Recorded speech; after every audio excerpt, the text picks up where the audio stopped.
overwhelmingly last night. That was by a 74 to 21 vote. And the reason that it enjoyed such support, despite a lot of criticism from major tech companies and privacy advocates, I mean, you had companies like Apple coming out against this legislation, is really because of the fear Congress has maintained due to the high-profile hacks we've seen this year. For example, the most recent hacking into CIA Director John Brennan's personal email.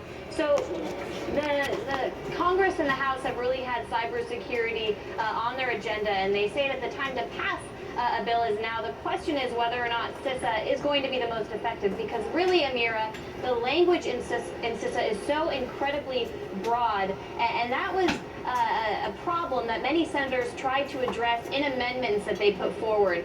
There were 4 amendments specifically that were put forward to strengthen the language in the bill and also protect the privacy of consumers. For example, Ron Wyden, Democratic senator, he put forward an amendment because a concern that he has is the way CISA works is that if you enter into agreement with a private company, for example, Facebook, you put up your Facebook profile, you enter a lot of personal information.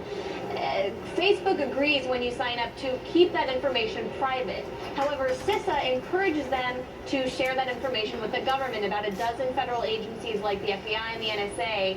So if you were to sue or try and sue Facebook for sharing that information, Facebook would be immune due to CISA. So that an amendment was put up to try and protect the privacy of consumers there. It failed. And another one, for example, just showing you how broad this language was, CISA defines a cybersecurity threat as someone who may harm a network. May is a very broad word, and Senator Al Franken put forward an amendment to try and change that to reasonably likely, a little bit more specific. That amendment also failed. So while CISA passed overwhelmingly, any attempt to really make the language stronger or protect privacy of consumers like you, me, and viewers really failed yesterday, Amira.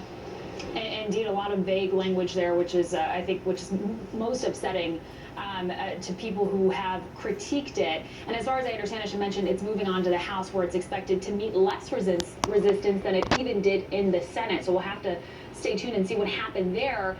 But it's important to note that it is campaign season. In fact, the third GOP debate is tonight. Many of us will be watching.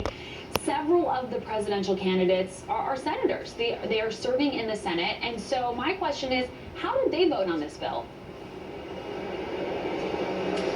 Interesting you ask, Amira. Like you said, there are people running for president that are also serving in the Senate, so it's important to look at their record, especially the ones that will be on the stage tonight at the debate. Out of those 4 Republican senators that are running for president, Senator Rand Paul, Senator Ted Cruz, Marco Rubio, and Lindsey Graham, none of them voted yesterday, which was strange for people who followed it closely, because Rand Paul, at least, had been such a vocal opponent throughout. For his part, Senator Bernie Sanders, a Democratic candidate, he was one of the 21 senators that did vote against CISA yesterday, which was something that privacy advocates have really praised him for. He's the only one. Anya Parampil, we've run out of time. Thanks so much for that live report from Capitol Hill.